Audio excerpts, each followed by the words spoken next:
नमस्कार दोस्तों, आइए सुनते हैं मुंशी प्रेमचंद जी द्वारा लिखित उपन्यास प्रेमा का भाग 3 झूठे मददगार। बाबू अमृत राय रात भर करवटें बदलते रहे।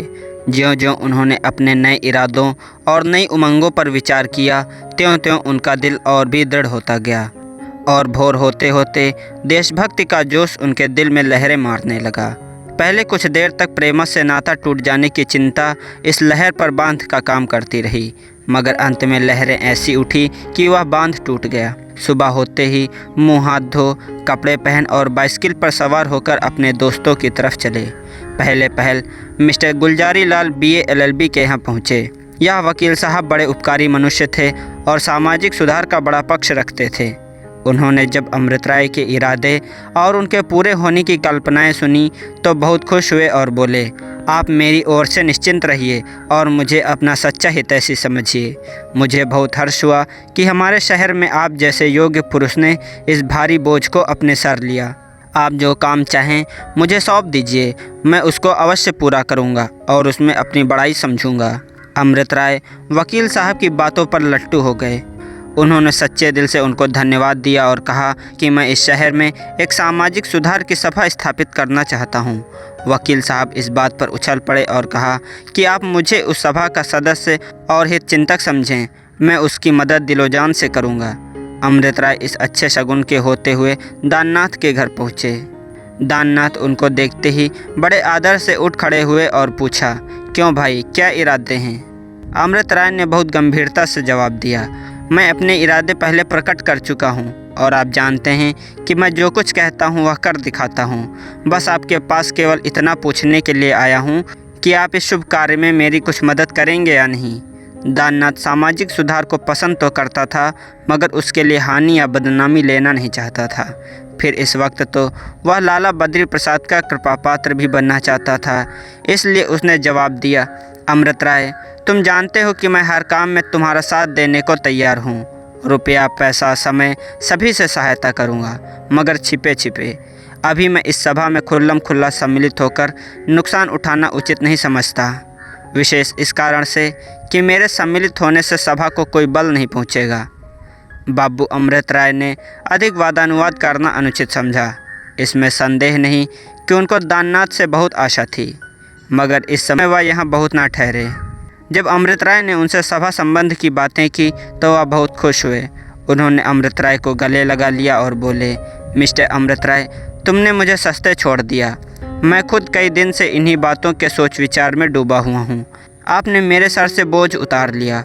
जैसी योग्यता इस काम को करने की आप में है, वह मुझ में नाम मात्र की भी नहीं। मैं इस सभा का मेंबर हूँ। बाबू अमृत राय को पंडित जी से इतनी आशा न थी। उन्होंने सोचा था कि अगर पंडित जी इस काम को पसंद करेंगे तो खुल्लम खुल्ला शरीक होते झिझकेंगे, मगर पंडित जी की बातों ने उनका दिल बहुत बढ़ा दिया। यहाँ से निकले तो वह अपनी ही आँखों में 2 इंच ऊंचे मालूम होते थे। अपनी अर्थ सिद्धि के नशे में झूमते झामते और मूँछों पर ताव देते NB अग्रवाल साहब की सेवा में पहुँचे। मिस्टर अग्रवाल अंग्रेजी और संस्कृत के पंडित थे, व्याख्यान देने में भी निपुण थे और शहर में सब उनका आदर करते थे। उन्होंने भी अमृत राय की सहायता करने का वादा किया और इस सभा का जॉइंट सेक्रेटरी होना स्वीकार किया। 9 बजते बजते अमृत राय सारे शहर के प्रसिद्ध और नई रोशनी वाले पुरुषों से मिल आए और ऐसा कोई न था जिसने उनके इरादे की प्रशंसा न की हो या सहायता करने का वादा न किया हो। जलसे का समय 4 बजे शाम को नियत किया गया। दिन के 2 बजे से अमृत राय के बंगले पर जलसे की तैयारियां होने लगीं। छत में झाड़ फानूस और हांडियां लटकाई गईं, मेज और कुर्सियां सजाकर धरी गईं और सभासदों के खाने पीने का भी प्रबंध किया गया। अमृत राय ने सभा के लिए एक नियमावली बनाई, एक व्याख्यान लिखा और इन कामों को पूरा करके मेंबरों की राह देखने लगे। 2 बज गए, 3 बज गए, मगर कोई न आया। आखिर 4 भी बजे, मगर किसी की सवारी न आई। हाँ, इंजीनियर साहब के पास से एक नौकर यह संदेश लेकर आया कि मैं इस समय नहीं आ सकता। अब तो अमृत राय को चिंता होने लगी कि अगर कोई ना आया तो मेरी बड़ी बदनामी होगी और सबसे लज्जित होना पड़ेगा। इसी तरह 5 बज गए और किसी उत्साही पुरुष की सूरत न दिखाई दी। तब तो अमृत राय को विश्वास हो गया कि लोगों ने मुझे धोखा दिया। मुंशी गुलजारी लाल से उनको बहुत आशा थी। अपना आदमी उनके पास दौड़ाया। मगर उसने लौटकर बयान दिया कि वह घर पर नहीं है, पोलो खेलने चले गए। इस समय तक 6 बजे और जब अभी तक कोई आदमी न पधारा तो अमृत राय का मन बहुत मलिन हो गया। ये बेचारे अभी नौजवान आदमी थे और यद्यपि बात के धनी और धुन के पूरे थे, मगर अभी तक झूठे देशभक्तों और बने हुए उद्योगियों का उनको अनुभव न था। उन्हें बहुत दुख हुआ। मन मारे हुए चारपाई पर लेट गए और सोचने लगे कि अब मैं कहीं मुंह दिखाने योग्य नहीं रहा। मैं इन लोगों को ऐसा कुटिल और कपटी नहीं समझता था, मगर ना आना था तो मुझसे साफ साफ कह दिया होता। अब कल तमाम शहर में यह बात फैल जाएगी कि अमृत राय रईसों के घर दौड़ते थे, मगर उनको कोई दरवाजे पर बात पूछने भी नहीं आया। जब ऐसे सहायक मिलेंगे तो मेरे किए क्या हो सकता है। इन्हीं ख्यालों ने थोड़ी देर के लिए उनके उत्साह को भी ठंडा कर दिया, मगर इसी समय उनको लाला धनुषधारी लाल की उत्साहवर्धक बातें याद आईं। वही शब्द जिनसे उन्होंने लोगों के हौसले बढ़ाए थे उनके कानों में गूंजने लगे। मित्रों, अगर जाति की उन्नति चाहते हो तो उस पर सर्वस्व अर्पण कर दो। इन शब्दों ने उनके बैठते हुए दिल पर अंकुश का काम किया। चौंक कर उठ बैठे, सिगार जला लिया और बाग की क्यारियों में टहलने लगे। चांदनी छिटकी हुई थी, हवा के झोंके धीरे धीरे आ रहे थे। सुंदर फूलों के पौधे मंद मंद लहरा रहे थे, उनकी सुगंध चारों ओर फैली हुई थी। अमृत राय हरी हरी धूप पर बैठ गए और सोचने लगे, मगर समय ऐसा सुहावना था और ऐसा आनंददायक सन्नाटा छाया हुआ था कि चंचल चित्त प्रेमा की ओर जा पहुंचा। जेब से तस्वीर के पुर्जे निकाल लिए और चांदनी रात में उसे बड़ी देर तक गौर से देखते रहे। मन कहता था, ओ अभागे अमृत राय, तो कैसे जिएगा, जिसकी मूरत आठों पहर तेरे सामने रहती थी, जिसके साथ आनंद भोगने के लिए तू इतने दिनों विरह अग्नि में जला, उसके बिना तेरी जान कैसे रहेगी। तू तो वैराग्य लिए है, क्या तू देखता नहीं कि उसके पत्र प्रेम में डूबे हुए रहते हैं। अमृत राय अब भी भला है, अभी कुछ नहीं बिगड़ा है। इन बातों को छोड़ो, अपने ऊपर तरस खाओ, अपने अरमानों को मिट्टी में ना मिलाओ।